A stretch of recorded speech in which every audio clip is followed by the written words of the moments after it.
Hello there, my name is Alicia Hurt and I am the founder of I See My Baby Incorporated. Our retreat this year is going to be in Negril, Jamaica, November the 18th through the 21st. And our title this year is She Deserves, based on Proverbs 31 verses 16 to 18. We have a phenomenal lineup of speakers, dynamic speakers, fired up, prayed up, and they are ready to pour into you this year. We will be at the Fatu Castle in Negril. It is beautiful. Oh my goodness, it is beautiful.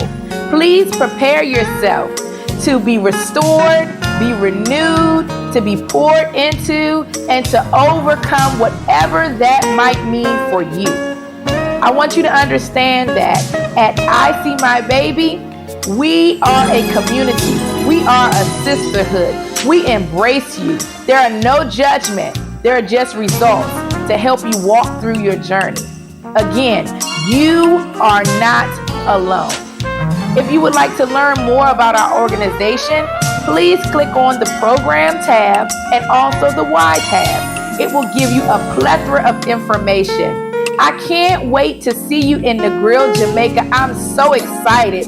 Or as they say in Jamaica, Jamaica man. Thank you so much again, and I will see you November the 18th through the 21st, the She Deserves Women's Wellness Retreat. Take care.